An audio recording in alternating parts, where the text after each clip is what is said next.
Funding for this program made possible by Kosair Charities, Building Industry Charitable Foundation, Home Builders Association of Louisville.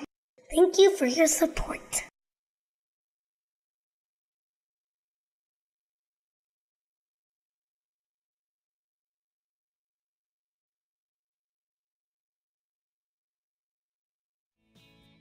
Little girl that's going to get this house, her bedroom is full of devices related to help her with her health condition. Well, this is a space that she can come to call her own that's not full of those. And so to get that escape for her, I think, is priceless.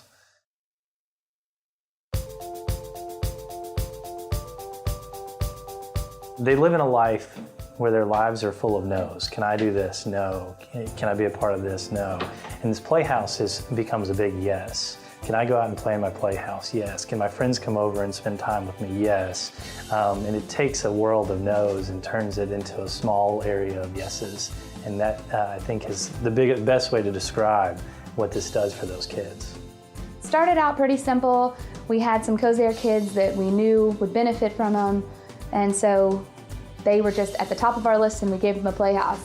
And then we realized that, just because we knew these Kosair kids, there were hundreds and thousands of Kosair kids all across the state that would be great candidates for this. So we opened up an application process last year, and then they get put into a pool, and we get to review all of them. And we can only do 2 playhouses a year, but they're still in the running. The real star of the show is YouthBuild. We have at-risk teens who come together, they get their GEDs, they learn trades, and they build these. And they're learning from flooring to heating, electric, tiling, siding. So these kids put all of this together and are learning a skill while doing it. So they're helping out our Kosair kids and helping themselves at the same time. So YouthBuild Louisville works with young people 16 to 24 to help them finish their high school diploma and learn construction trades. We work on construction, environmental education, culinary, and nursing. It's incredible that our young people get to meet the children that they're serving, to understand that there are children in the community that have occupational disabilities that really are deep, and how they affect their family of that child. And our young people really begin to see how they can affect that change for that child. So they really can open up an opportunity for the child to have a play space that fits their needs, but in addition to that, that really opens them up to the world of a child. So this is more than just a playhouse to go have fun in. I mean, these houses are used for therapy purposes. So I think about a year where we had a child who had visual impairment. So inside the house, there were several centers that were set up for learning how to, see and touch and feel. Part of the playhouses that I helped build, we had issues of muscular dystrophy. We had issues of learning impairment. So we would do things like the chalkboards or the whiteboards to help them learn their alphabet, do some basic math. We would provide sight and sound stimulation.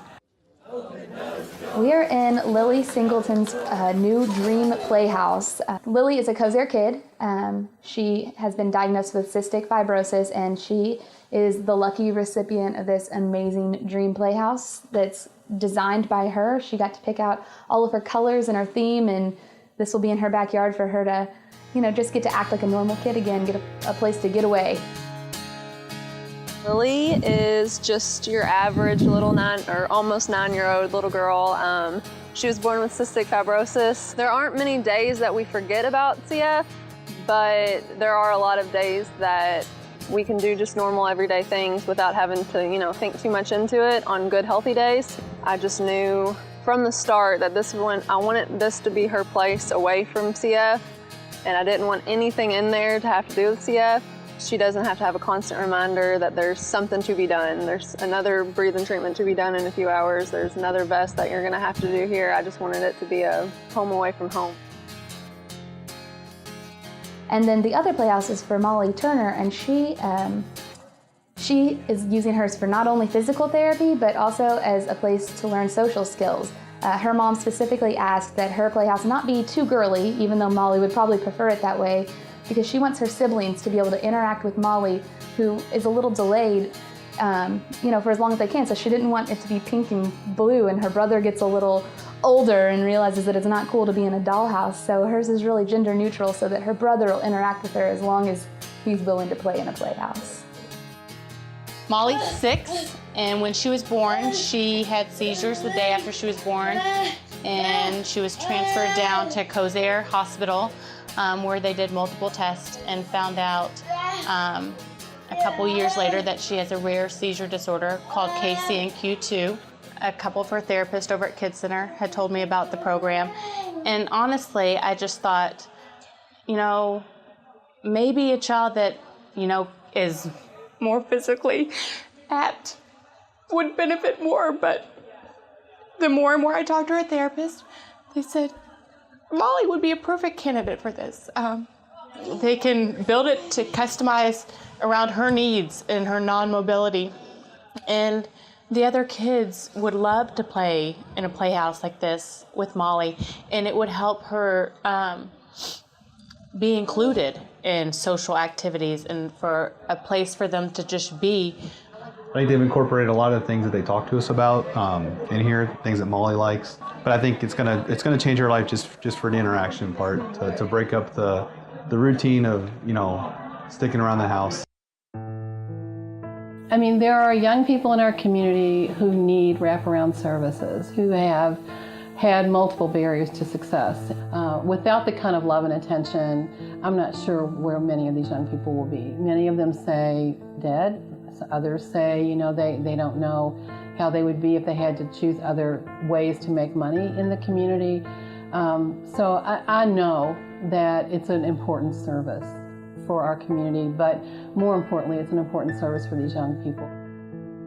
This is something that they will always remember and always have to bond, not only with her siblings, is her friends as well. So I feel like if things like this go away, you're gonna further that gap in society of children that are disabled and children that are not. I mean, there's very few places that you can go. Well, it would be heartbreaking, number one, because what you'll find is as you work with this organization and this project, it gets in your bloodstream. It breaks your heart to hear the stories of the successes that the kids have, and the families are so grateful. When you get a builder or a remodeler that finds out about this, and they get introduced to it, and they see a day like today where we do the unveiling and the reveal, and they see the reaction and the tears of joy, it would be a shame to see this go away.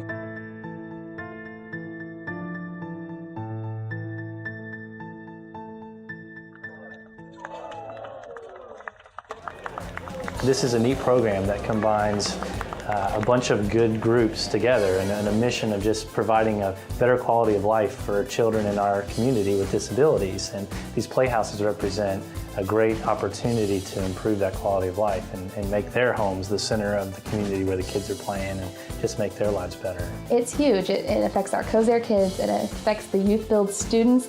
I mean, it reaches the philanthropic values for the builders. It touches all aspects and all walks of life across Louisville, and it's just a great community project. So it's just nice to know that there is a program out there that does something so positive, that's positive for themselves, it's positive for the kids who, might not feel good that day, but then they can look out in their backyard and see that they have a whole playhouse waiting for them to play in.